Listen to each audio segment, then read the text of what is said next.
আসসালামু আলাইকুম dear learners, welcome to ace lectures on physics. আজকে আমি তোমাদের নিউটনের বলবিদ্যা অধ্যায়ের গুরুত্বপূর্ণ কিছু তথ্য নিয়ে আমি আলোচনা করব। তো শুরুতে আমরা যে তথ্যটা নিয়ে আলোচনা করব সেটা হচ্ছে ভরবেগ বনাম বেগ লেখচিত্র থেকে আমরা কিছু জ্ঞান অর্জন করব। তো আমরা জানি যে ভরবেগ that is P is equal to M into V. অর্থাৎ আমরা এই সমীকরণ থেকে দেখতে পাচ্ছি যে একটা নির্দিষ্ট ভরের বস্তুর ক্ষেত্রে ভরবেগটা হচ্ছে বেগের সমানুপাতিক। আচ্ছা, তো সেটা যদি আমরা একটা লেখচিত্রের মাধ্যমে একটু উপস্থাপন করতে চাই, তাহলে আমরা এখান থেকে কি, কি তথ্য জানতে পারি একটু দেখার চেষ্টা করো তোমরা। এই অক্ষরটাকে আমরা নামকরণ করলাম বেগ ভি, আর ওয়াই অক্ষরটাকে আমরা নামকরণ করলাম ভরবেগ পি। আচ্ছা, এখন যদি ভি এর মান 0 হয় তাহলে পি এর মানটাও কত হবে? 0 হবে। তার মানে এই লেখচিত্রটা একটা মূল বিন্দুগামী সরলরেখা হবে। এরপরে ভি এর মান বৃদ্ধি পেলে পি এর মানটাও তোমার কি হবে? বৃদ্ধি পাবে। আচ্ছা, এখন আমরা এই লেখ থেকে আমরা কি, কি তথ্য আমরা বের করতে পারি সেটাই আমাদের আজকের আলোচ্য বিষয়। তো আমরা দেখো শুরুতেই এই লেখের ঢাল কি নির্দেশ করে সেটা আমরা বের করতে পারি। তো ঢাল মানে আমরা জানি যে ঢাল দ্যাট ইজ একটি সরলরেখা এক্স অক্ষের ধনাত্মক দিকের সাথে যে কোণ তৈরি করে তার ত্রিকোণমিতিক ট্যানজেন্টকে বলা হয় ওই সরলরেখার ঢাল। তো এটাকে আমরা নামকরণ করলাম থিটা। তাহলে কি আমরা লিখতে পারি না যে ঢাল ট্যান থিটা ঢাল দ্যাট ইজ ইকুয়াল টু, তাহলে আমাদের প্রথম প্রশ্নটা হচ্ছে যে ভরবেগ বনাম বেগ লেখচিত্রের ঢাল কি নির্দেশ করে? এটা হচ্ছে প্রথম তথ্য বা প্রথম প্রশ্ন। ভরবেগ বনাম বেগ লেখচিত্রের ঢাল কি নির্দেশ করে? তাহলে আমরা এখানে লিখতেছি, দেখো ঢাল দ্যাট ইজ ইকুয়াল টু, আমরা লিখবো ঢাল that is equal two tan theta, অর্থাৎ এক্স অক্ষের ধনাত্মক দিকের সাথে যে কোণ তৈরি করে তার ত্রিকোণমিতিক ট্যানজেন্ট, অর্থাৎ ট্যান থিটাকে বলা হয় সরলরেখার ঢাল। তো দ্যাট ইজ ইকুয়াল টু আমরা লিখতে পারি। এটা বোঝানোর জন্য আমরা এখানে কি করতে পারি? এখান থেকে লম্ব টেনে দাও। এই লম্ব বিন্দুটার নামকরণ, এটা মূল বিন্দুকে নামকরণ করো ও, এটাকে নামকরণ করো এ, আর লম্ব বিন্দুটার নামকরণ করো বি। তাহলে আমরা লিখতে পারি ঢাল tan theta that is equal two লম্ব বাই ভূমি। তো লম্ব মানে আমরা এখানে দেখতে পাচ্ছি, চিত্রানুসারে আমরা দেখতে পাচ্ছি এবি ডিভাইডেড ভূমি মানে হচ্ছে ওবি। আচ্ছা, that is equal to AB মানে কিন্তু আমরা লিখতে পারি, এবি মানে হচ্ছে লম্ব। তো এই লম্ব অক্ষে আমরা কাকে দেখতে পাচ্ছি? ভরবেগকে দেখতে পাচ্ছি। তার মানে আমরা এবির পরিবর্তে আমরা কি লিখতে পারি? পি লিখতে পারি ডিভাইডেড ওবির পরিবর্তে আমরা কি লিখতে পারি? বেগ। যেহেতু এই অ্যাক্সিসে আমরা এখানে বেগকে ইন্ডিকেট করেছি, তার মানে আমরা ওবির পরিবর্তে আমরা কি লিখবো? ভি লিখবো। আচ্ছা, that is equal to P is equal to, আবার আমরা জানি যে M into V divided V. তাহলে এই ভি আর এই ভি কাটাকাটি হলে ফাইনালি আমরা যেটা পাচ্ছি সেটা হচ্ছে এম। তার মানে দ্যাট ইজ ইকুয়াল টু আমরা পেয়ে যাচ্ছি ভর। তার মানে আমরা এখান থেকে যে তথ্যটা আমরা শিখলাম যে ভরবেগ বনাম বেগ লেখচিত্রের ঢাল কি নির্দেশ করে? ভর নির্দেশ করে। এটা একটা তথ্য। ২ নাম্বার তথ্য হচ্ছে, এটার নাম্বার 1 ইনফরমেশন। নাম্বার 2 ইনফরমেশন হচ্ছে যে ভরবেগ বনাম বেগ লেখচিত্রে যে ক্ষেত্রফল তৈরি হয়, অর্থাৎ এই যে আমার এখানে বেগ অক্ষের সাথে ভরবেগ যে ক্ষেত্রটা তৈরি করেছে, এখানে একটা ত্রিভুজ ক্ষেত্র তৈরি হয়েছে। এই ত্রিভুজ ক্ষেত্রটার নাম কি? তো আমরা যদি এটা বের করতে চাই তাহলে আমরা বলছি যে ভরবেগ বনাম বেগ লেখচিত্রে যে আবদ্ধ ক্ষেত্র তৈরি হয় সে ক্ষেত্র কি নির্দেশ করে? এটা ২ নাম্বার তথ্য বা প্রশ্ন। তাহলে আমরা সেই ক্ষেত্রের ক্ষেত্রফলটা আমরা বের করব। তো এটা যেহেতু একটা ত্রিভুজ ক্ষেত্র, তো ত্রিভুজ ক্ষেত্র A O B that is equal to আমরা লিখব হাফ ইনটু ভূমি ইনটু উচ্চতা। তো ভূমি মানে আমরা এখানে পেয়ে যাচ্ছি ওবি, আর উচ্চতা মানে আমরা এখানে পেয়ে যাচ্ছি এবি। তার মানে আমরা দ্যাট ইজ ইকুয়াল টু লিখতে পারি হাফ, হাফই রেখে দিচ্ছি আমরা, ইনটু ওবির পরিবর্তে আমরা এখানে নামকরণ করছি বেগ ভি। ওবি মানে অর্থাৎ এই এক্স অক্ষে আমরা যেটা দিয়েছি, যে রাশিটা দিয়েছি সেটা হচ্ছে ভি, ইনটু এবির পরিবর্তে আমরা লিখতে পারি পি। তো দ্যাট ইজ ইকুয়াল টু, আবার আমরা এটাকে এভাবে লিখতে পারি half into V into V into P এর পরিবর্তে আবার আমরা লিখতে পারি এম ইনটু ভি। তাহলে ফাইনালি আমরা এখান থেকে পেয়ে যাচ্ছি, দেখো half M V square. So that is equal to আমরা এটাকে লিখতে পারি গতিশক্তি।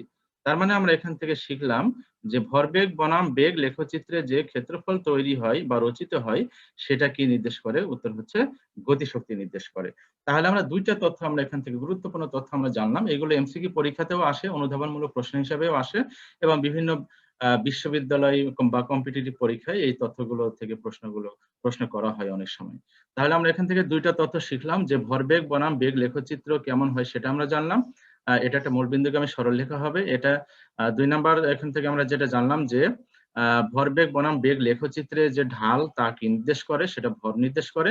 আর ৩ নাম্বার আরেকটা তথ্য আমরা এখান থেকে জানলাম যে ভরবেগ বনাম বেগ লেখচিত্রে যে ক্ষেত্রফল তৈরি হয় তা গতিশক্তি নির্দেশ করে। তাহলে গুরুত্বপূর্ণ বেশ কয়েকটি তথ্য আমরা এই টপিকটা থেকে আমরা জেনে গেলাম। এবারে দেখো দ্বিতীয় যে টপিকটা এখানে আনা হয়েছে সেটা হচ্ছে ঘাত বল সম্পর্কিত কিছু তথ্য আমরা এখানে দেখানোর চেষ্টা করব। তো ঘাত বল কাকে বলে সেটা তো আমাদের জানা আছে যে ঘাত বল মানে হচ্ছে যে বলের মান খুবই বেশি কিন্তু ক্রিয়াকাল অনেক কম সেই বলকে বলা হয় ঘাত বল। তো ঘাত বলকে আমরা নরমালি এটাকে আমরা এফ দিয়ে প্রকাশ করি। আর বলের ঘাত হচ্ছে যে বলের ঘাত হচ্ছে কোন ঘাত বল ও এর ক্রিয়াকালের গুণফলকে বলা হয় বলের ঘাত। তো বলের ঘাতকে আমরা সাধারণত জে দিয়ে প্রকাশ করি। তাহলে জে ইকুয়াল টু লিখতে পারি এফ ইনটু ডিটি দিয়ে আমরা এটাকে লিখতে পারি। তাহলে এই ডিটিটাকে বলা হচ্ছে ক্রিয়াকাল আর এই এফটাকে বলা হচ্ছে ঘাত বল। আর যেটাকে আমরা এখানে নামকরণ করেছি বলের ঘাত।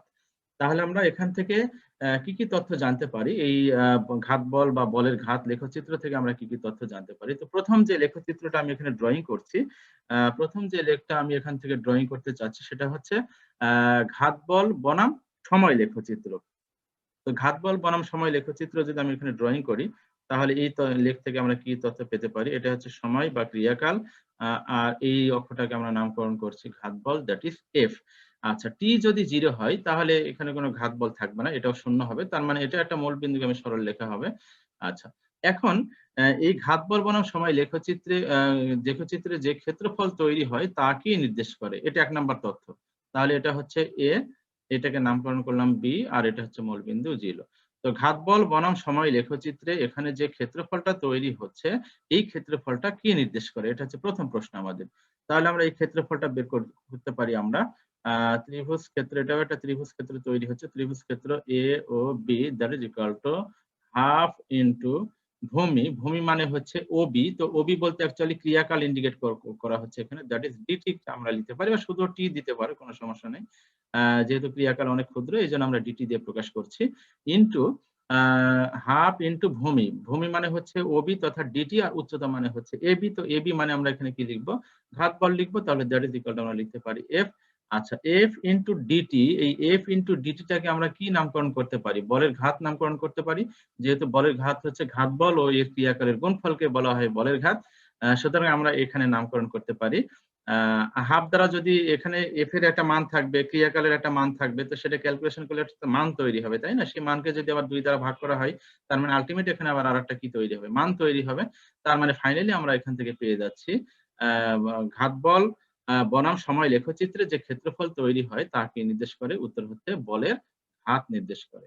যেহেতু এই জিনিসটা তৈরি হচ্ছে কি ঘাত বল ও ক্রিয়াকালের গুণফল, হাফ তো কনস্ট্যান্ট, তাহলে ঘাত বল ও ক্রিয়াকালের গুণফলকে আমরা কি বলতে পারি, বলের ঘাত বলতে পারি। তাহলে আমরা এই লেখ থেকে গুরুত্বপূর্ণ একটা তথ্য শিখলাম যে ঘাত বল বনাম সময় লেখচিত্রে যে ক্ষেত্রফল রচিত হয় বা তৈরি হয় তাকে নির্দেশ করে, বলের ঘাত নির্দেশ করে। এটা একটা তথ্য। আচ্ছা, 2 নাম্বার আরেকটা লেখ থেকে আমরা ঘাত বল সম্পর্কিতই এখান থেকে আরেকটা লেখচিত্র আমরা ড্রয়িং করব। সেটা হচ্ছে বলের ঘাত বনাম সময় লেখচিত্র থেকে আমরা যদি একটা লেখ ড্রয়িং করতে চাই, এটা জে আর এটা হচ্ছে তোমার টি। তার মানে এটা হচ্ছে বলের ঘাত বনাম সময় লেখচিত্র। তো এই বলের ঘাত বনাম সময় লেখচিত্রে যদি আমরা একটা লেখ ড্রয়িং করতে চাই, এটা একটা মূল বিন্দুগামী সরল লেখা। টি যদি 0 হয় তাহলে জে এর মানটা 0 হবে, এটা একটা মূল বিন্দুগামী সরল লেখা হবে। এবারে যদি আমরা এখান থেকে একটা পয়েন্ট বিবেচনা করে লম্ব টেনে দিই, ধর এই পয়েন্টটার নামকরণ করলাম এ, এই পয়েন্টের নামকরণ করলাম বি। এখন আমাদের প্রশ্ন হচ্ছে যে বলের ঘাত বনাম সময় লেখচিত্রের ঢাল কি নির্দেশ করে, এটা ঢাল কি নির্দেশ করে।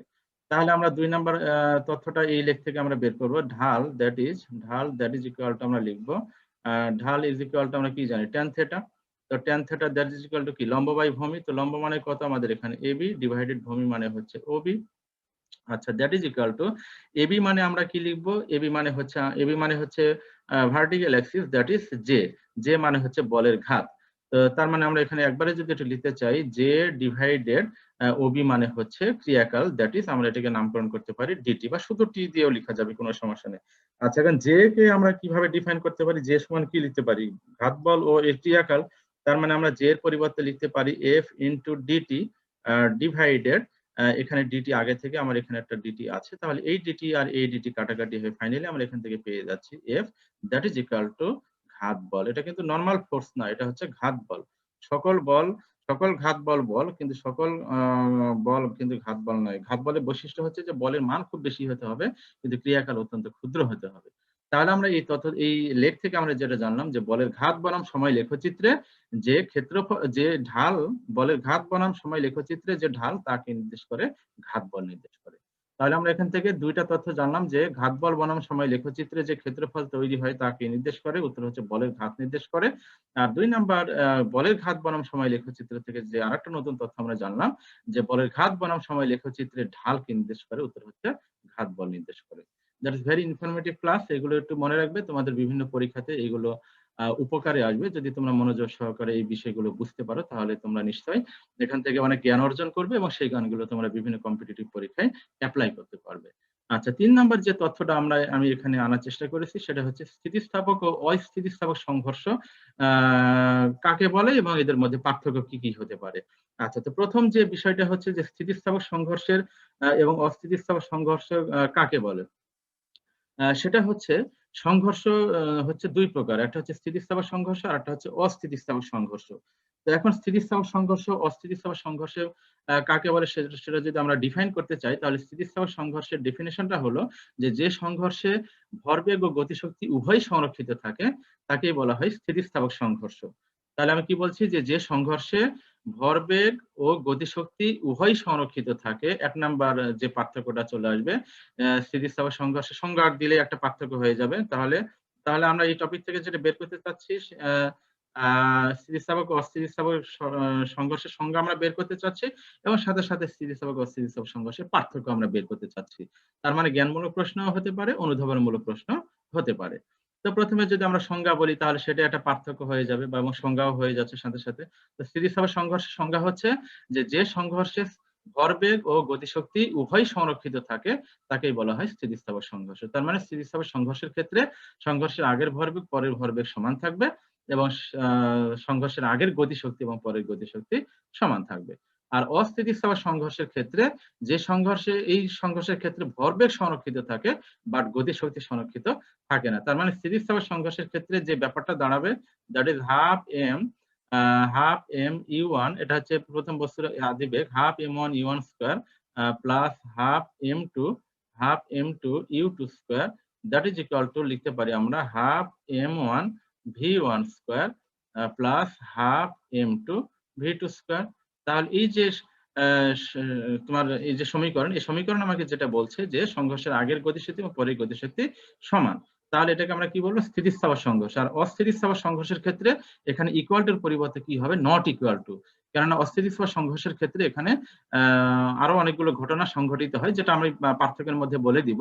এখানে শব্দ শক্তিতে রূপান্তর, গতিশক্তির কিছু শক্তি শব্দে রূপান্তরিত হয়, তাপে রূপান্তরিত হয়, যার জন্য সংঘর্ষের আগের গতিশক্তি এবং পরের গতিশক্তি সমান থাকে না। তাহলে স্থিতিস্থাপক সংঘর্ষের সংজ্ঞা হচ্ছে যে সংঘর্ষে ভরবেগ এবং গতিশক্তি উভয় সংরক্ষিত থাকে তাকে বলা হয় স্থিতিস্থাপক সংঘর্ষ। আর অস্থিতিস্থাপক সংঘর্ষ হচ্ছে যে সংঘর্ষে ভরবেগ সংরক্ষিত থাকে বাট গতিশক্তি সংরক্ষিত থাকে না তাকে বলা হয় অস্থিতিস্থাপক সংঘর্ষ। এটা একটা পার্থক্য হয়েছে। 2 নাম্বার পার্থক্য আমরা এখানে বলতে পারি, খুব ইম্পর্টেন্ট একটা পার্থক্য, যে স্থিতিস্থাপক সংঘর্ষের ক্ষেত্রে এখানে কোনো ড্যামেজ বা ক্ষতি হয় না, আর অস্থিতিস্থাপক সংঘর্ষের ক্ষেত্রে এখানে অনেক ড্যামেজ হবে অর্থাৎ ক্ষতি হবে। এটা 2 নাম্বার আর একটা পার্থক্য, যে এখানে ড্যামেজের মতো ঘটনা এখানে সংঘটিত হয়। অর্থাৎ এখানে স্থিতিস্থাপক সংঘর্ষের ক্ষেত্রে এখানে যে সংঘর্ষটা হয়, স্থিতিস্থাপক সংঘর্ষের ক্ষেত্রে স্থিতিস্থাপক সংঘর্ষের ক্ষেত্রে কোনো ড্যামেজ হয় না, স্থিতিস্থাপক সংঘর্ষের ক্ষেত্রে নো ড্যামেজ, অর্থাৎ এখানে কোনো ক্ষতি হয় না। কিন্তু অস্থিতিস্থাপক সংঘর্ষের ক্ষেত্রে এখানে যেহেতু অনেক তাপ তৈরি হয় বা শব্দ তৈরি হয়, ফলে এক্ষেত্রে ক্ষতি হওয়ার সম্ভাবনা থাকে।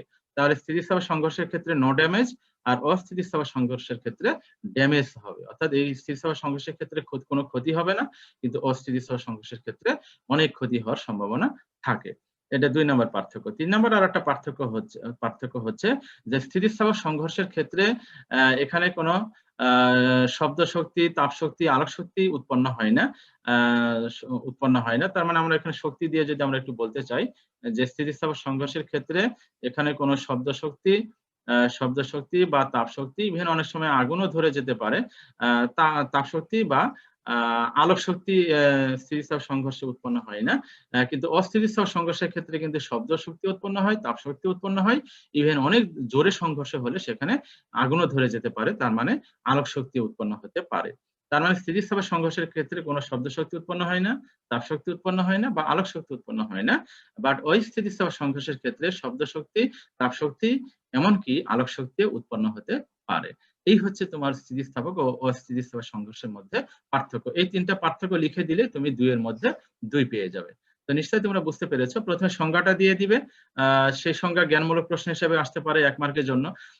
এরপরে যদি পার্থক্য কখনো আসে যে স্থিতিস্থাপক ও অস্থিতিস্থাপক সংঘর্ষের মধ্যে পার্থক্য লিখো, তাহলে আমরা এই ৩টা পার্থক্য দিয়ে দিলে হয়ে যাবে। তাহলে স্থিতিস্থাপক সংজ্ঞা দিলে একটা পার্থক্য হয়ে গেল।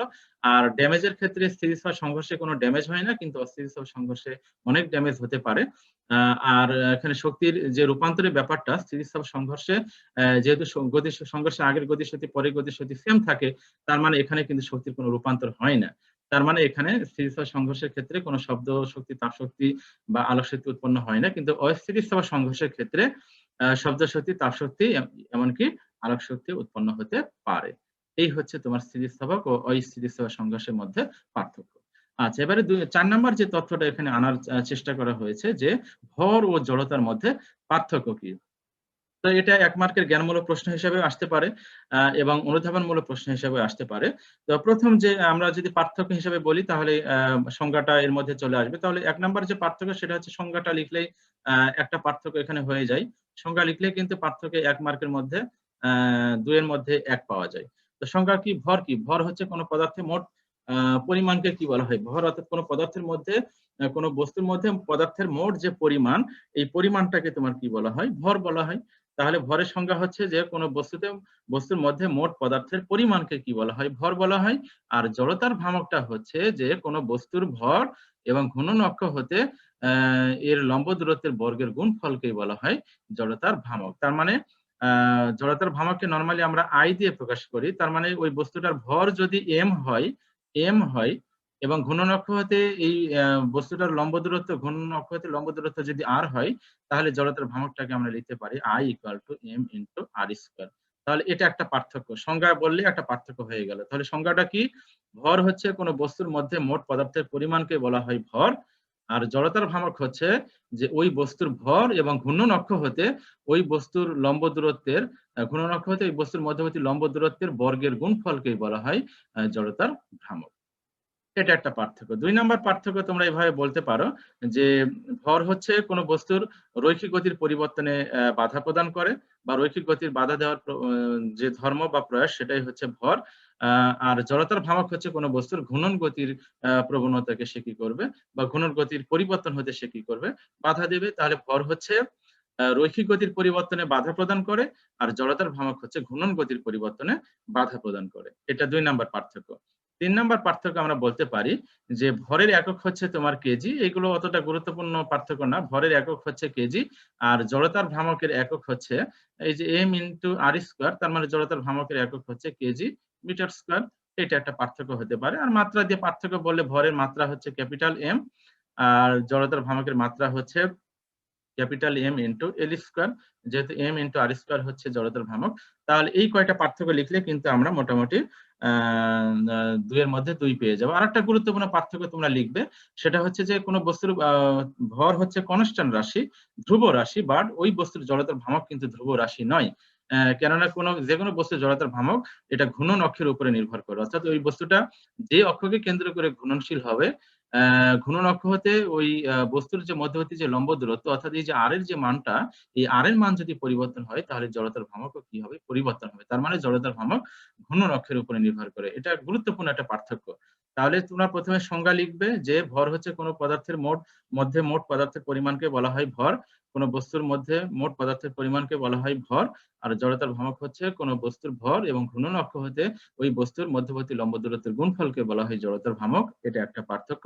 ২ নম্বর পার্থক্য হচ্ছে কোনো বস্তুর ভর হচ্ছে ধ্রুব রাশি, বাট ওই বস্তুর জড়তার ভ্রামক ধ্রুব রাশি নয়, এটি ঘূর্ণন অক্ষের উপরে নির্ভর করে। ঘূর্ণন অক্ষের পজিশন চেঞ্জ হয়ে গেলে যেহেতু আর এর মানটা চেঞ্জ হয়ে যাচ্ছে, ভর চেঞ্জ হচ্ছে না, বাট আর এর মানটা চেঞ্জ হচ্ছে।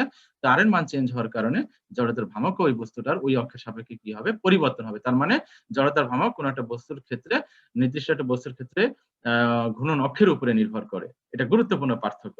৩ নম্বর পার্থক্য লিখবে যে ভর হচ্ছে কোনো বস্তুর রৈখিক গতির পরিবর্তনে বাধা দেওয়ার যে প্রয়াস বা ধর্ম। আর জড়তার ভ্রামক হচ্ছে কোনো বস্তুর ঘূর্ণন গতির প্রবণতাকে বাধা দেওয়ার প্রয়াস বা ধর্ম।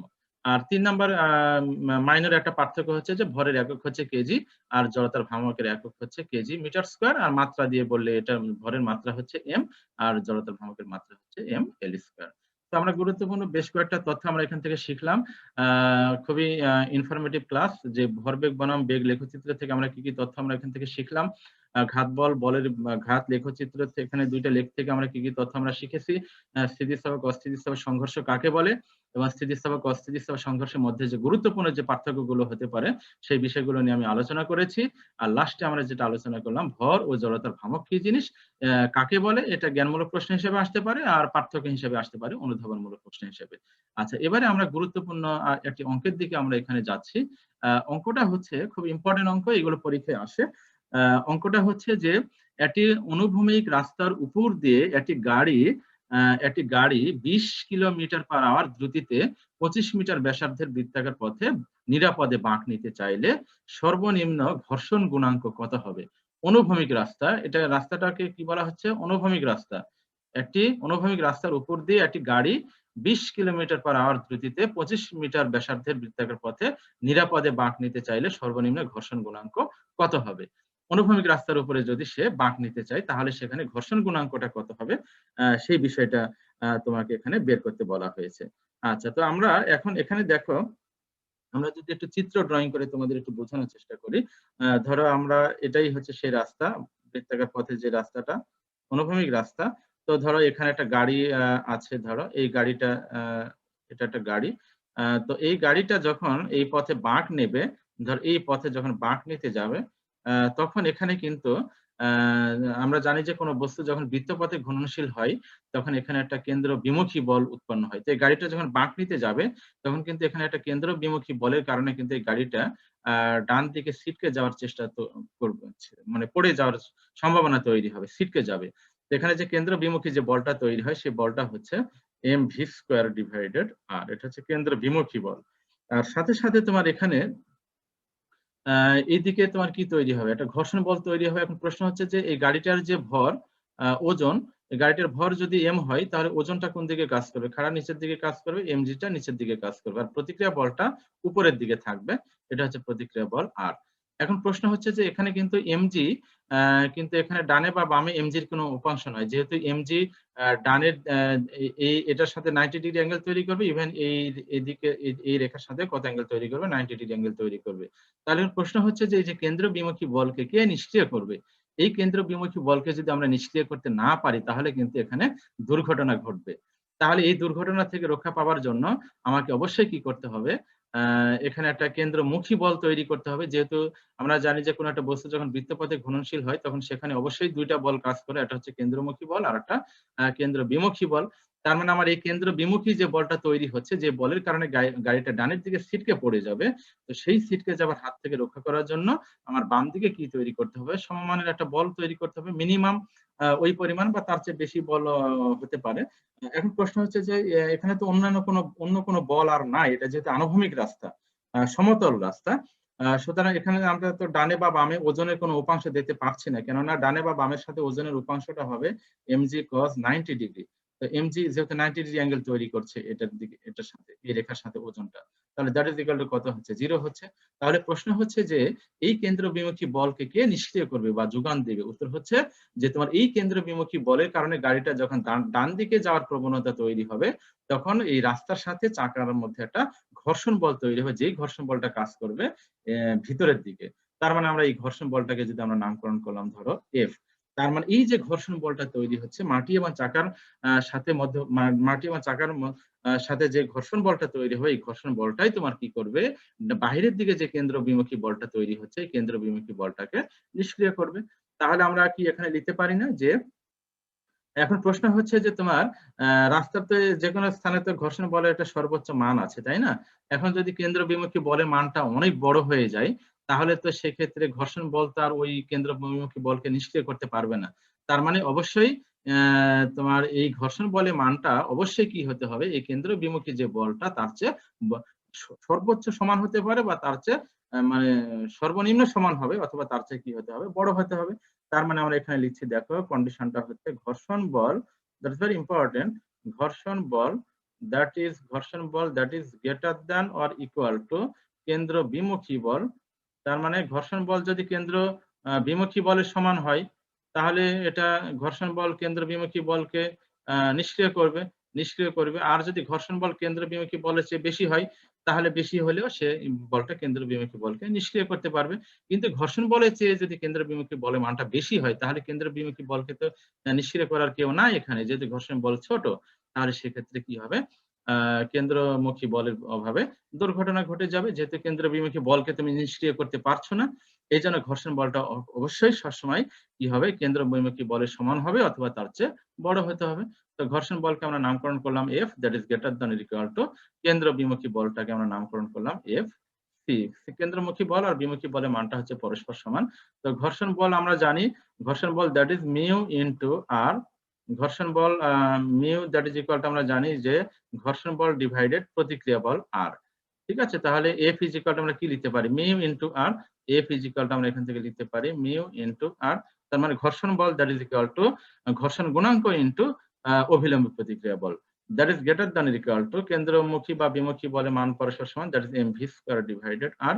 এখানে যে বাঁকের ব্যাসার্ধ যদি আর হয়, আর যে গাড়িটা গতিশীল সেই গাড়িটার ভরকে নামকরণ করা হয়েছে এম। আচ্ছা, তাহলে আমরা ফাইনালি এখান থেকে দেখো আর ইজ ইকুয়াল টু, আমরা চিত্র থেকে কি লিখতে পারি, চিত্র থেকে আমরা দেখতে পাচ্ছি যে r that is equal to m g. এটা যেহেতু আনুভূমিক রাস্তা, তার মানে আনুভূমিক তলের উপরে যদি কোনো গাড়ি বা কোনো বস্তু থাকে, তাহলে সেক্ষেত্রে অভিলম্বী প্রতিক্রিয়া বলে মানটা তার ওজনের সমান হয়, যার জন্য আর আর এমজি পরস্পর কি হবে, সমান হবে। তার মানে আমরা এখান থেকে লিখতে পারি মিউ ইনটু আর এর পরিবর্তে আমরা লিখতে পারি m g, that is greater than equal to m V square divided r. তো এই এম আর এম কাটাকাটি হয়ে আমরা এখানে ফাইনালি আমরা এখানে পেয়ে যাচ্ছি, ফাইনালি আমরা এখান থেকে পেয়ে যাচ্ছি, তাহলে ফাইনালি আমরা এখান থেকে পেয়ে যাচ্ছি mu that is equal to এই এম আর এম কাটাকাটি হয়ে যাচ্ছে, তাহলে finally mu greater than equal to v square divided r into g. এখন দেখো অঙ্কের ডাটাতে কি কি মান আমাদের এখানে দেওয়া আছে। প্রথমে দেখো ভি এর মানটা বলা আছে 20 কিলোমিটার পার আওয়ার দ্রুতিতে বাঁক নিচ্ছে, তাহলে ভি এর মানটা আমাদের এখানে জানা। এবারে ব্যাসার্ধের মান কত, 25 মিটার, এটাও আমাদের জানা আছে। আর জি এর মানটা তুমি রাউন্ড ফিগারে 10 ধরে নিতে পারো। তার মানে আমার এখানে ভি ইজ ইকুয়াল টু বলা আছে, ভি ইজ ইকুয়াল টু বলা আছে 20 কিলোমিটার পার আওয়ার, এটা বলা আছে। তো 20 কিলোমিটার পার আওয়ার, এটাকে তোমরা মিটার পার সেকেন্ডে কনভার্ট করতে হবে। মিটার পার সেকেন্ডে কনভার্ট করলে এটা 5.56 মিটার পার সেকেন্ড আসে। আর এর মানটা এখানে বলা আছে, ব্যাসার্ধের মানটা বলা আছে, ব্যাসার্ধের মানটা বলা আছে 25। তাহলে ব্যাসার্ধের মানটা আমরা এখানে লিখতে পারি 25 মিটার। আর জি এর মানটা রাউন্ড ফিগার হিসেবে ধরে নাও 10 মিটার পার সেকেন্ড স্কয়ার। তাহলে আমাদের এখানে mu is equal two what, তাহলে এই যে আমরা যে সমীকরণটা আমরা এখানে বের করেছি, এই সমীকরণটাতে মান অ্যাপ্লাই করতে হবে, mu greater than or equal two. যেহেতু সর্বনিম্ন চেয়েছে, যেন আমরা ইকুয়াল টু দিয়ে করব। আর সর্বোচ্চের ক্ষেত্রে কিন্তু এটা ম্যাক্সিমাম মিনিমার যে অঙ্ক, সে অঙ্ক করে তোমাকে এখানে বের করতে হবে। তো আমরা সর্বনিম্নের ক্ষেত্রে অবশ্যই ইকুয়াল যে সাইনটা, এই সাইনটা বিবেচনা করে আমরা অঙ্কটা করব। তার মানে mu that is equal to v square. তো ভি এর মানটা হচ্ছে 5.56, তার উপরে স্কয়ার ডিভাইডেড আর ইনটু জি। তো আর মানে হচ্ছে 25 আর জি এর মান হচ্ছে 10, that is equal two, calculation করলে ফাইনালি যে রেজাল্টটা তৈরি হয় দ্যাট ইজ 0.13। তার মানে আমরা ঘর্ষণ গুণাঙ্কের কিন্তু কোনো একক নাই। তার মানে আমার এক্ষেত্রে গাড়িটা যদি এই স্থানটায় 20 কিলোমিটার পার আওয়ার দ্রুতিতে এত ব্যাসার্ধের বৃত্তাকার পথে অনুভূমিক রাস্তার উপরে বাঁক নিতে চাই, তাহলে ওই বাঁকের নিরাপদে বাঁক নিতে চাই, তাহলে উক্ত স্থানে সর্বনিম্ন ঘর্ষণ গুণাঙ্কের মান হবে 0.13। এটাই হচ্ছে উত্তর। তার মানে আমরা আনসার পেয়ে গেলাম ঘর্ষণ গুণাঙ্ক দ্যাট ইজ ইকুয়াল টু 0.13। তো নিশ্চয়ই তোমরা বুঝতে পেরেছো আমি অঙ্কটা কি করলাম। প্রথমত আমরা এখানে চিত্র ড্রয়িং করেছি, চিত্র দিয়ে বোঝানোর চেষ্টা করা হলো যে এখানে যেটা কেন্দ্র বিমুখী বল তৈরি হচ্ছে, এই কেন্দ্র বিমুখী বলের কারণে গাড়িটা ডান দিকে ছিটকে যাবে, ফলে দুর্ঘটনা ঘটবে। তাহলে এই কেন্দ্র বিমুখী বলকে নিষ্ক্রিয় করতে হবে। তাহলে এই কেন্দ্র বিমুখী বলকে নিষ্ক্রিয় করা তথা যোগান কে দিবে? উত্তর হচ্ছে এখানে চাকার সাথে মাটির যে ঘর্ষণ বল তৈরি হবে, এই ঘর্ষণ বলটাই তোমার কেন্দ্র বিমুখী বলকে নিষ্ক্রিয় করবে। যার জন্য তোমার এবং এখানে কেন্দ্র বিমুখী বলের মানটা যদি ঘর্ষণ বলের চেয়ে বেশি হয়ে যায়, তাহলে এখানে দুর্ঘটনা ঘটার সম্ভাবনা থাকবে। যার জন্য অবশ্যই আমার এখানে ঘর্ষণ বলের মানটা সবসময় কি হবে? কেন্দ্র বিমুখী যে বল, এই বলের সর্বনিম্ন সমান হবে অথবা তার চেয়ে কি হতে হবে? বড় হতে হবে। বড় হলে ঘর্ষণ বল বড় হলে কেন্দ্র বিমুখী বলকে নিষ্ক্রিয় করতে পারবে। ফলে সেখানে দুর্ঘটনা থেকে রক্ষা পাবে এবং এই গাড়িটা এই রাস্তায় নিরাপদে কি হতে পারবে? বাঁক নিতে পারবে। তো সেই কনসেপ্টটা আমরা এখানে এপ্লাই করলাম। ঘর্ষণ বল দ্যাট ইজ মিউ ইনটু আর, আর কেন্দ্র বিমুখী বল এমভি স্কয়ার বাই আর, তারপরে ক্যালকুলেশন করে ফাইনালি আমরা এই সমীকরণটা আমরা পেয়ে গেলাম। তো যেহেতু সর্বনিম্ন ঘর্ষণ গুণাঙ্ক কত সেটা চেয়েছি, এজন্য আমরা ইকুয়াল টু ধরে অঙ্কটা করেছি। আর অঙ্কের যে ডাটাগুলো সেটা তো আমরা এখানে লিখে দিয়েছি, দিয়ে মান বসানোর পরে ক্যালকুলেশন করে আমরা মিউ পেয়ে গেলাম। এবারে দেখো গুরুত্বপূর্ণ আরেকটা অঙ্ক, এটা খুবই ইম্পর্টেন্ট। সেটা হচ্ছে 600 কেজি ভরের একটি গাড়ি, 600 কেজি ভরের একটি গাড়ি 50 মিটার ব্যাসার্ধের একটি বাঁকের রাস্তায় 25 মিটার পার সেকেন্ড দ্রুতিতে নিরাপদে বাঁক নিতে পারে। যদি গাড়িটি উক্ত স্থানে 15 মিটার পার সেকেন্ড ও 30 মিটার পার সেকেন্ড দ্রুতিতে বাঁক নিতে চাই, তাহলে তাহলে ওই স্থানে ঘর্ষণ বলের মান ও দিক, ঘর্ষণ বলের মান ও দিক চাওয়া হচ্ছে এবং অভিলম্বী প্রতিক্রিয়া বলের মান কত হবে এটা চাওয়া হয়েছে। দ্যাটস ভেরি ইম্পর্টেন্ট অঙ্ক। আচ্ছা, এখন দেখো এই অঙ্কটা আমরা কিভাবে সলিউশন করতে পারি। প্রথমত যে তথ্যটা দেওয়া আছে দেখো যে 50 মিটার ব্যাসার্ধের একটি বাঁকের স্থানে গাড়িটা নিরাপদে বাঁক নিতে কত দ্রুতিতে বাঁক নিতে পারে? 25 মিটার পার সেকেন্ড দ্রুতিতে বাঁক নিতে পারে। আচ্ছা, তাহলে আমরা এক্ষেত্রে আমাদের একটা তথ্য জানা আছে, সেটা হচ্ছে নিরাপদে বাঁক নেওয়ার ক্ষেত্রে আমরা যে সমীকরণটা জানি that is tan theta is equal to আমরা জানি v square divided r into g। তো that is equal to v মানে বলা আছে এখানে, দেখো কি কি তথ্য এখানে দেওয়া আছে। দেখো v ইজ ইকুয়াল টু বলা আছে 25 metre per second, v equal to বলা আছে 25 মিটার পার সেকেন্ড। এরপরে বলা আছে r এর মানটা বলা আছে, r এর মানটা বলা আছে 50, আর এর মানটা বলা আছে r ইজ ইকুয়াল টু বলা আছে 50 মিটার। জি এর মানটা আমরা রাউন্ড ফিগার হিসেবে সবসময় 10 ধরে নিচ্ছি, 10 মিটার পার সেকেন্ড। তুমি 9.8 ধরতে পারো, কোনো সমস্যা নেই। 10 metre per second, 10 metre per second square. এরপরে আরো কিছু তথ্য বলা আছে। এক নম্বরে বলা আছে যে v1 equal to 15 metre per second. আর একটা বলা আছে 2 number v2 that is equal to 30 metre per second. কিন্তু ওখানে নিরাপদে বাঁক নিতে পারে কত বেগে? ভি বেগে। আচ্ছা, তাহলে সেই ক্ষেত্রে দেখো আমরা এই অঙ্কটা যদি আমরা একটু এইভাবে করতে চাই তাহলে কি করতে পারি একটু তোমরা খেয়াল করে দেখো। এই সমীকরণটাতে তোমরা এখন মান অ্যাপ্লাই করো, tan theta equal to v square by rg। নিরাপদে বাঁক নেওয়ার ক্ষেত্রে আমরা এই ফর্মুলাটা জানি, tan theta equal to v square by rg। তো v এর মানটা এখানে বলা আছে, নিরাপদে বাঁক নেওয়ার ক্ষেত্রে যে v, সেই ভিটা এখানে অ্যাপ্লাই করো, 25 তার উপরে স্কয়ার ডিভাইডেড r মানে হচ্ছে এখানে 50 আর জি এর মানটা হচ্ছে 10। That is equal two, calculation করলে আমরা এখানে যে রেজাল্টটা আমরা পেয়ে যাচ্ছি, 25 মানে হচ্ছে 25 এর উপরে স্কয়ার করলে 625 হয়, ডিভাইডেড এখানে 500 হবে, দিয়ে এটা কাটাকাটি করলে ফাইনালি আমরা এই রেজাল্টটা পেয়ে যাচ্ছি, tan theta equal two 5 divided 4, tan theta equal two 5 divided 4। আচ্ছা, তার মানে আমরা এখান থেকে একটা সমীকরণ, আমরা চিত্র আমরা ড্রয়িং করতে পারি। চিত্রটা হচ্ছে এই যে চিত্রটা, এই অ্যাঙ্গেলটাকে আমরা নামকরণ করি থিটা, এই অ্যাঙ্গেলটাই হচ্ছে তোমার থিটা। গাড়িটা ধরো তোমার এখানে যদি যখন থাকবে, এটা হচ্ছে সেই গাড়ি, এটা হচ্ছে সেই গাড়ি। এই গাড়িটার যে ওজন সেটা কোন দিকে থাকে? খাড়া নিচের দিকে। এই ওজনটাকে বলা হয় এমজি। প্রতিক্রিয়া বলটা এভাবে বেঁকে যাবে, এটা হচ্ছে প্রতিক্রিয়া বল, এই অ্যাঙ্গেলটা হবে তোমার থিটা। তো এইটা হচ্ছে প্রতিক্রিয়া বল দ্যাট ইজ আর। তো আর এই বরাবর যে যে বলটা কাজ করবে, এটাকে যদি আমরা উপরের দিকে বর্ধিত করে দিই, তো এই বরাবর যেটা কাজ করে সেটা হচ্ছে তোমার এই বরাবর, এটাই হচ্ছে কেন্দ্র বিমুখী বল এমভি স্কয়ার ডিভাইডেড আর, এমভি স্কয়ার ডিভাইডেড আর। তো আর এটা যেহেতু থিটা, তাহলে এই অ্যাঙ্গেলও কি হয়? থিটা হয়। তার মানে এই বরাবর যে উপাংশ সেটা হচ্ছে আর cos থিটা, আর এই বরাবর যে উপাংশ তৈরি হয় সেটা হচ্ছে আর sin থিটা। এই জায়গা থেকে কিন্তু ক্যালকুলেশন করে তোমার এই সমীকরণটা তৈরি হয়, এই যে tan theta equal to v square by rg, অর্থাৎ আর cos theta equal to mg হবে, আর cos θ আমি যদি একটু ডিটেইলস দেখাতে চাই, যারা বুঝো না তাদের জন্য আমি এটা করে দিচ্ছি। আর cos θ that is equal to mg, R cos θ R mg পরস্পর সমান হবে, আর r sin θ that is equal to আমার এখানে কি তৈরি হচ্ছে mv স্কয়ার ডিভাইডেড r। তো এই যে সমীকরণ তৈরি হলো, এটা 1 নং সমীকরণ আর এটা হচ্ছে 2 নং সমীকরণ। তো এই 2 নং সমীকরণকে যদি আমরা 1 নং সমীকরণ দিয়ে ভাগ করি, তাহলেই এই যে tan θ equal to v square by rg এই ফর্মুলাটা তৈরি হবে। তো সেই ফর্মুলাটা আমরা এখানে মান এপ্লাই করলাম। আচ্ছা, তো মান এপ্লাই করে tan θ সমান কত পেয়েছি? 5/4। তার মানে কিন্তু আমরা এখানে লিখতে পারি যে, আমি যদি আবার আরেকটা চিত্র দিয়ে ড্রয়িং করে দেখাতে চাই, এটা হচ্ছে 5, এটা হচ্ছে 4। এই অ্যাঙ্গেলটাকে নামকরণ করা হচ্ছে থিটা। তাহলে আমরা ডেফিনেটলি এটা হয়ে যাবে 4 4 16 5 5 25 দ্যাট ইজ 41।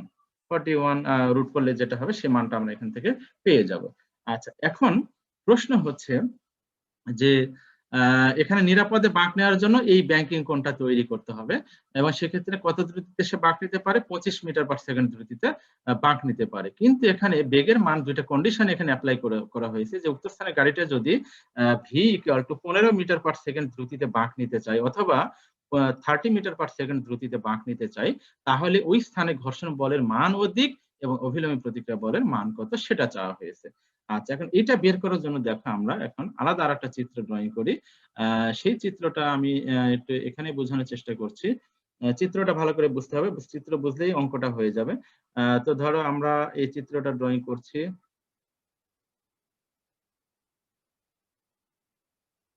এই চিত্রটা ড্রয়িং করা হলো, এখানে ধরো গাড়িটা আছে, এটাই হচ্ছে সেই গাড়ি, 4 চাকার গাড়ি। তো এখন এই অ্যাঙ্গেলটাকে নামকরণ করা হয়েছে থিটা। এখানে যে অ্যাঙ্গেলটা থিটা, সেই থিটাটা এখানে আসবে। এই গাড়িটার যে ওজন, এটা খাড়া কোন দিকে থাকবে? নিচের দিকে থাকবে। এই ওজনটাকে আমরা নামকরণ করলাম m * g। আচ্ছা, এখন প্রতিক্রিয়া বলটা তো এই বরাবর থাকবে। এই অ্যাঙ্গেলটাও কত হয়ে যাবে? থিটা হয়ে যাবে।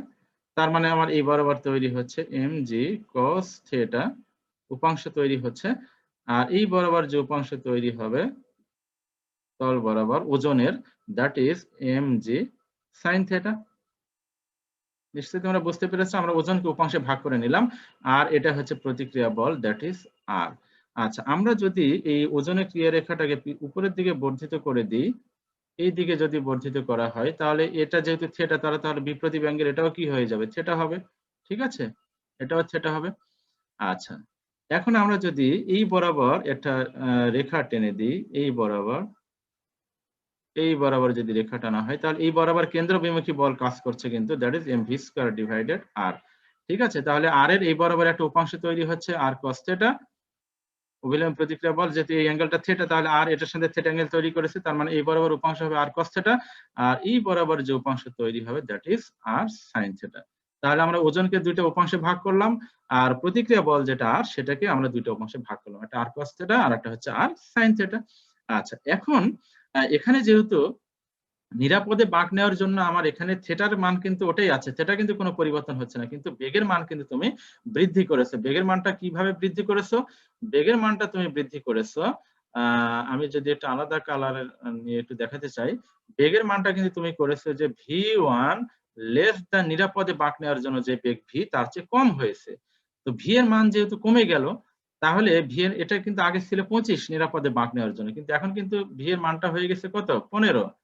ঠিক আছে, 15 লেস দ্যান কত? 25।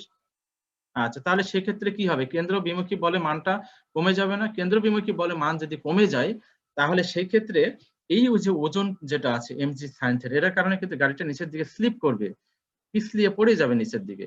তো এই যে স্লিপ করা থেকে রক্ষা করার জন্য সেই ক্ষেত্রে গাড়িটা যখন এই স্থানে থেকে যখন তুমি বাঁক নিতে যাবে, তখন এখানে স্লিপ করলে তো এই গাড়িটা নিচের দিকে পড়ে দুর্ঘটনা ঘটবে।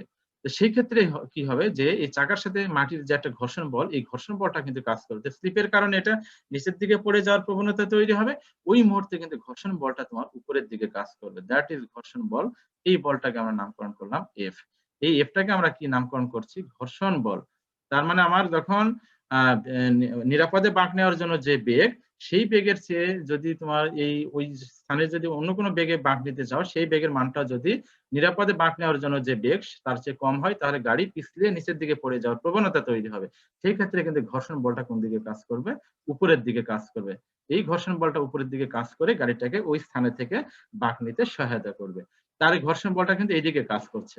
একটা জিনিস খেয়াল করেছো, এই রেখা আর এই রেখা কি সমান্তরাল, এবং এই রেখা আর এই রেখা কি সমান্তরাল। তার মানে এই অ্যাঙ্গেল যেহেতু থিটা, তাহলে আমার ডেফিনেটলি তোমার এই অ্যাঙ্গেলও কি হয়ে যাবে? থিটা হয়ে যাবে। তার মানে এই এফ এর দুটো উপাংশ তৈরি হচ্ছে। এই বরাবর একটা উপাংশ ঘর্ষণ বলের উপাংশ, এটা হচ্ছে এফ কস থিটা, আর এই বরাবর এফ এর আরেকটা উপাংশ তৈরি হচ্ছে, that is F sine theta. So this is the figure. এই ফিগারটা বুঝলে কিন্তু অঙ্কটা হয়ে যায়। তাহলে আমার এখানে বেগের মান যখন নিরাপদে বাঁক নেওয়ার জন্য যে বেগ তার চেয়ে কম হবে, তখন গাড়িটা নিচের দিকে স্লিপ করবে, পড়ে যাবে। তার মানে সেই ক্ষেত্রে ঘর্ষণ বলটা উপরের দিকে কাজ করবে। ঘর্ষণ বলটা উপরের দিকে কাজ করে এই গাড়িটাকে নিচের দিকে পড়ে যাওয়া থেকে রক্ষা করবে, ফলে গাড়িটা এই পথে কি হতে পারবে? বাঁক নিতে পারবে। আচ্ছা, এখন আমরা এখানে চিত্র থেকে আমরা কি কি দেখতে পাচ্ছি একটু খেয়াল করে দেখো। চিত্র থেকে দেখো আমরা দেখতে পাচ্ছি আর cos theta, that is very important, আর cos থিটা প্লাস এর সাথে দেখো আর cos থিটার সাথে দেখো এই চিত্র থেকে আর cos থিটার সাথে কিন্তু f sin থিটা প্লাস হয়ে যাচ্ছে। তাহলে r cos theta plus f sin theta that is কার সমান হয়ে যাচ্ছে? mg সমান হচ্ছে উপরের দিকে r cos theta f sin theta একই দিকে, যার জন্য দুটো যোগ হয়ে গেল। এই দুটো যোগ হয়ে যে বলটা তৈরি হবে সেই বলটা কার সমান হবে? ওজনের সমান হবে। তাহলে দ্যাট ইজ ইকুয়াল টু আমরা লিখতে পারি mg। আচ্ছা, এবারে যদি আমরা এখানে মান অ্যাপ্লাই করি, আর আরই থেকে যাচ্ছে ইনটু cos থিটা সমান, আমরা যদি এই চিত্র থেকে ডিফাইন করতে চাই, এই চিত্র থেকে একটু তোমাদের বলতে হবে, এই চিত্র থেকে cos theta that is equal two কি? cos থিটা ইকুয়াল টু কি? ভূমি বাই অতিভুজ। তো ভূমি মানে কত? 4, আর অতিভুজ মানে কত? 41। তার মানে আমরা এখানে লিখতে পারি cos theta that is equal two 4 divided ভূমি ডিভাইডেড অতিভুজ, that is 4 divided 41 plus f into sin theta মানে হচ্ছে লম্ব বাই অতিভুজ। তার মানে লম্ব হচ্ছে 5 আর অতিভুজ হচ্ছে √41। তার মানে এটা হচ্ছে 4 5 divided √41, that is equal two m এর মানটা আমরা এখানে অঙ্কে বলে দিয়েছি। গাড়িটার ভর বলা আছে 600, ব্যাসার্ধ হচ্ছে 50। তো গাড়িটার ভরকে আমরা এখানে নামকরণ করলাম 600 ইনটু জি এর মানটা আমরা নামকরণ করলাম 10। দ্যাট ইজ, এটা ক্যালকুলেশন করলে একটা সমীকরণ তৈরি হবে। এই সমীকরণটা আমি সরাসরি লিখে দিচ্ছি। সমীকরণটা হচ্ছে 4r plus 5f that is equal to 338,418.75। এটা সমীকরণ নাম্বার 1। একইভাবে আমরা কেন্দ্র বিমুখী বল দেখো mv স্কয়ার বাই r, তার সাথে কিন্তু f cos থিটা যোগ হয়ে যাচ্ছে, দ্যাট ইজ ইকুয়াল টু কি হবে? r sin theta. তাহলে আমরা এখান থেকে লিখতে পারি এবং r sin theta is equal two f cos theta plus mv square divided r। এবার এখানে মান অ্যাপ্লাই করো। আচ্ছা, এই চিত্র থেকে কিন্তু আমরা লিখেছি r sin theta that is equal f cos theta. দেখো r sin থিটাটা, এই বলটা, এই কেন্দ্র বিমুখী বলটা, এদিকে যে কেন্দ্র বিমুখী বল আছে তাদের সমান হবে। তো এটা mv স্কয়ার বাই r, সাথে এদিকে আরেকটা বল যোগ হয়েছে, ঘর্ষণ বলের উপাংশ f cos থিটা, যার জন্য এটা এখানে যোগ হয়ে গেল। তাহলে এই যে f cos theta plus mv square by r, এবার এখানে মান অ্যাপ্লাই করো। r ইনটু sin থিটা মানে লম্ব বাই অতিভুজ, তার মানে 5 ডিভাইডেড 41, আর এইটাকে বাম পাশে নিয়ে আসো। তাহলে minus f into cos theta মানে হচ্ছে 4 divided √41, that is equal two m মানে হচ্ছে 600, v এর মান, আচ্ছা এখানে নামকরণ করতে হবে কিন্তু v1, তুমি যে বেগে ওখানে বাঁক নিতে চাচ্ছ এই v1 টা এখানে অ্যাপ্লাই করতে হবে, দ্যাট ইজ 15। তাহলে আমরা এখানে v1 হচ্ছে 15, তার উপরে mv স্কয়ার করতে হবে ডিভাইডেড 50। এইটা ক্যালকুলেশন করলে এখানে আরেকটা সমীকরণ তৈরি হবে, দ্যাট ইজ, আমি একটু শর্টকাট লিখে দিচ্ছি, 5r ক্যালকুলেশন থেকে আমি লিখে দিচ্ছি -4f, that is equal two, এখানে তৈরি হবে 172,172,88.444।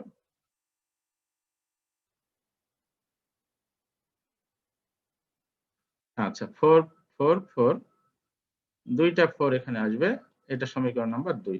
তো সমীকরণ 1 এবং 2 যদি আমরা সলিউশন করি, তাহলে কিন্তু 1 ও 2 সমাধান করলেই কিন্তু আমরা অভিলম্বী প্রতিক্রিয়া বলে মান এবং ঘর্ষণ বলে মানটা পেয়ে যাব। তোমরা সমাধান করবে, আমি একটু শর্টকাট উত্তরটা লিখে দিচ্ছি।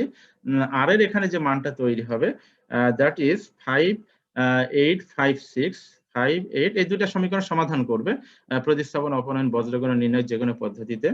তো 5856.52 এত নিউটন। আর ঘর্ষণ বলে যে মানটা তৈরি হতে হবে ওই মুহূর্তে, যদি বেগের মানটা 15 মিটার পার সেকেন্ড দ্রুতিতে বাঁক নিতে চাও, সেটা হচ্ছে ঘর্ষণ বলে মানটা এখানে হতে হবে 14922.67 নিউটন। ক্যালকুলেশন গুলো তোমরা একটু চেক করে দেখবে। এই সমীকরণ 1 এবং সমীকরণ 2 সমাধান করবে, ঠিক আছে? সমীকরণ 1 নাম্বার এবং সমীকরণ 2 নাম্বার সমাধান করলে তোমরা কি পেয়ে যাবে? ওই স্থানে অভিলম্বী প্রতিক্রিয়া বল আর এর মানটা পেয়ে যাবে এবং ঘর্ষণ বলের মানটা পেয়ে যাবে। এটা একটা পোরশন হয়েছে কিন্তু আমাদের এই অঙ্কে, যে বেগের মানটা যখন 15 মিটার পার সেকেন্ড, তখন আমরা এই অঙ্কটা করলাম এবং সেক্ষেত্রে আমরা দেখতে পেলাম যে চাওয়া হয়েছে যে ঘর্ষণ বলের মান ও দিক এবং অভিলম্বী প্রতিক্রিয়া বলের মান কত। তো ঘর্ষণ বলের মান ও দিক, তো ঘর্ষণ বলের মান তো আমরা পেয়ে গেলাম, কিন্তু দিকটা কোন দিকে বলো তো? ঘর্ষণ বলের দিক হচ্ছে তল বরাবর উপরের দিকে। তো তল বরাবর উপরের দিকে কি পরিমাণ ঘর্ষণ বল এখানে থাকতে হবে ওই মুহূর্তে? সেটা হচ্ছে তোমার 14,922 নিউটন, 14,922.67 নিউটন। আর ওখানে অভিলম্বী প্রতিক্রিয়া বলের মানটা এইটা হবে। তো নিশ্চয়ই তোমরা বুঝতে পেরেছো এটা কখন, যখন গাড়িটার নিরাপদে বাঁক নেওয়ার জন্য যে বেগ, তার চেয়ে যদি কম বেগে বাঁক নিতে চাই সেই ক্ষেত্রে। আর যদি তোমার এই চিত্র দিয়ে আমি একটু বুঝিয়ে দিই তোমাদের, আচ্ছা আলাদা চিত্র ড্রয়িং করলে অনেক টাইম কিল হবে, তারপরে আমি একটু বলে দিই। 2 নম্বর যেটা বলা হয়েছে যে V2 গ্রেটার দ্যান নিরাপদে বাঁক নেওয়ার জন্য যে বেগ তার চেয়ে বড়, তার মানে এই বেগের মানটা বলা হয়েছে 30 গ্রেটার দ্যান, এটা হচ্ছে 25। তো সেই ক্ষেত্রে ব্যাপারটা কি দাঁড়াবে? সেই ক্ষেত্রে যে ব্যাপারটা দাঁড়াবে, আমি যদি একটু খুব দ্রুত একটু দেখানোর চেষ্টা করি। এই ক্ষেত্রে আমি যদি দেখাতে চাই, ধরো এটা হচ্ছে সেই গাড়িটা, এটা চাকা। আচ্ছা এখন এটার এই অ্যাঙ্গেলটা হচ্ছে তোমার থিটা। তো এটার ওজন কোন দিকে কাজ করবে? খাড়া নিচের দিকে, এটা হচ্ছে mg। এটাকে আমরা উপরের দিকে বর্ধিত করে দিলাম। আর প্রতিক্রিয়া বলে মানটা এই রেখা বরাবর থাকবে, দ্যাট ইজ এটা হচ্ছে এই অ্যাঙ্গেলটা হচ্ছে তোমার থিটা, এই অ্যাঙ্গেলটা থিটা, তার মানে এটা mg cos থিটা, ঠিক আছে? আর এই বরাবর যে উপাংশটা থাকবে that is mg sin theta, mg sin theta. আচ্ছা এখন এটা হচ্ছে প্রতিক্রিয়া বল r, তার মানে এটা তৈরি হচ্ছে r cos theta, r cos theta. আর এই বরাবর যেটা তৈরি হবে that is r sin theta. এই বরাবর যেটা থাকবে সেটা হচ্ছে কেন্দ্র বিমুখী বল, that is m v square divided r। এই ক্ষেত্রে v2 লিখবে, উপরের চিত্রটার ক্ষেত্রে এখানে v1 লিখবে, ঠিক আছে? এই ক্ষেত্রে v1, যেহেতু আমরা এই বেগের ক্ষেত্রে ক্যালকুলেশনটা করতে চাচ্ছি। আচ্ছা এখন বলো তো, এই ক্ষেত্রে যেহেতু বেগের মানটা নিরাপদে বাঁক নেওয়ার জন্য যে বেগ তার চেয়ে বড় হয়ে গেল, তো বড় হয়ে গেলে আমার এখানে কেন্দ্র বিমুখী বলে মানটা কি হবে? বেশি হয়ে যাবে। তার মানে গাড়িটা এখান থেকে উপরের দিকে যাওয়ার প্রবণতা তৈরি হবে। তো সেই মুহূর্তে তাহলে ঘর্ষণ বলটা কোন দিকে কাজ করবে? নিচের দিকে কাজ করবে। তাহলে ঘর্ষণ বলটা আমার এখানে নিচের দিকে কাজ করবে, দ্যাট ইজ এফ। ঠিক আছে, ঘর্ষণ বলটা এখন নিচের দিকে কাজ করবে। তো ঘর্ষণ বল যেহেতু নিচের দিকে কাজ করছে, তাহলে সেক্ষেত্রে আমার এখন এই অ্যাঙ্গেলটা কত হবে? এই অ্যাঙ্গেলটা কত হবে? এই অ্যাঙ্গেলটাকে কিন্তু আমরা নামকরণ করতে পারি, এই অ্যাঙ্গেলটা হচ্ছে থিটা। ম্যাথমেটিক্যালি অ্যাঙ্গেলটা থিটা আসবে, তোমরা একটু ক্যালকুলেশন চেক করে দেখবে। তাহলে তোমার যেহেতু এফ এটার সাথে থিটা অ্যাঙ্গেল তৈরি করেছে, তাহলে এই বরাবর উপাংশ কি হবে? এই বরাবর যে উপাংশ সেটা হবে এফ কস থিটা, এটা হচ্ছে এফ কস থিটা। আর এই বরাবর, তাহলে এফ এর এই বরাবর উপাংশ হয়ে গেছে এফ কস থিটা। আর এই বরাবর যে উপাংশ, আমি একটু আলাদা কালার দিয়ে একটু দেখানোর চেষ্টা করি। হ্যাঁ, এই বরাবর ঘর্ষণ বলে আরেকটা উপাংশ তৈরি হবে, that is F sine theta. তার মানে আমার এই ক্ষেত্রে এফ সাইন থিটাটা নিচে ওজনের ক্রিয়া রেখার দিকে কাজ করছে। আর এফ কস এফ যেহেতু এটার সাথে থিটা অ্যাঙ্গেল তৈরি করেছে, ম্যাথমেটিক্যালি এটা আসবে, একটু সময় স্বল্পতার জন্য আমি স্কিপ করে যাচ্ছি।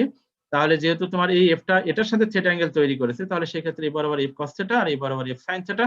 তার মানে আমরা এখান থেকে পেয়ে যাচ্ছি, দেখো r sin theta plus f cos theta, that is equal to m v2 square divided r, এখানে মান বসাবে, বসানো হলে একটা সমীকরণ তৈরি হবে, এটা সমীকরণ নাম্বার 1।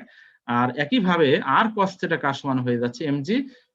mg এর সাথে দেখো, এখানে mg এর সাথে কিন্তু f sin থিটাটা যোগ হয়ে যাচ্ছে, যার জন্য আমরা এখানে লিখতে পারি আর cos theta r cos theta that is equal to f sin theta plus mg। এইটা হচ্ছে সমীকরণ নাম্বার 2।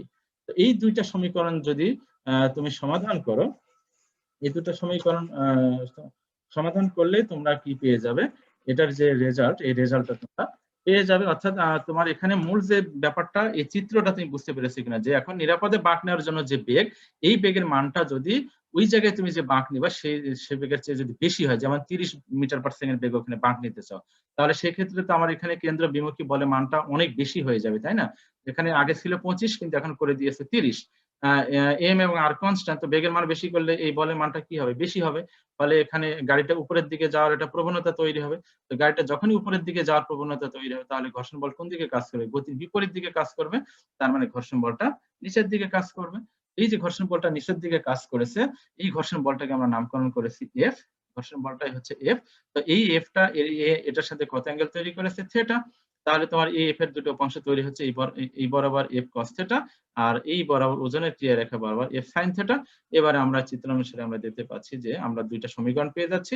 এই দুইটা সমীকরণ এখন যে নিউমেরিক্যাল যে ভ্যালুগুলো আছে, এই ভ্যালুগুলো অ্যাপ্লাই করলে তুমি আর এবং আর এর মানটা বের করবে, এবং সাথে সাথে তোমরা এফ এর মানটা এখানে বের করে নিবে, অভিলম্ব প্রতিক্রিয়া বল এবং ঘর্ষণ বলের মানটা বের করে নিবে। তার মানে আমাদের এখানে আলটিমেট টার্গেট ছিল যে কোন একটা স্থানে একটা গাড়ি একটা নির্দিষ্ট বেগে নিরাপদে বাঁক নিতে পারে, একটা নির্দিষ্ট ব্যাংকিং এর স্থানে। এখন ব্যাংকিং কিন্তু ওখানে ফিক্সড, কিন্তু বেগের মান তুমি বৃদ্ধি করার কারণে বা কমানোর কারণে কোনো সময় ঘর্ষণ বল উপরের দিকে কাজ করছে, যখন ওখানে বাঁক নেওয়ার যে বেগ, সেই বেগের মানটা নিরাপদে বাঁক নেওয়ার বেগের যে মান তার চেয়ে কম হয়, তাহলে গাড়িটা নিচের দিকে স্লিপ করবে, ফলে ঘর্ষণ বল উপরের দিকে কাজ করে গাড়িটাকে ওই স্থানে নিরাপদে বাঁক নিতে সহায়তা করবে। তো সেই ক্ষেত্রে আমরা উপরে যে ক্যালকুলেশন, এই ক্যালকুলেশনটা আমরা দেখানোর চেষ্টা করেছি। আর ফাইনালি আমরা এখানে যেটা দেখানো হলো যে এই উক্ত স্থানে বেগের মানটা যদি নিরাপদে বাঁক নেওয়ার জন্য যে বেগ তার চেয়ে বেশি হয়, তাহলে সেক্ষেত্রে ঘর্ষণ বলটা নিচের দিকে কাজ করবে, এবং সেটা দুটো অংশে ভাগ হয়ে এই যে দুটো সমীকরণ তৈরি হয়েছে, এই দুটো সমীকরণ সমাধান করলে তোমরা অভিলম্ব প্রতিক্রিয়া বলে মান এবং উক্ত স্থানে ঘর্ষণ বলে মানটা কি হবে ক্যালকুলেশন করে তোমরা বের করতে পারবে। তো নিশ্চয়ই তোমরা বুঝতে পেরেছো। Thank you for watching my video.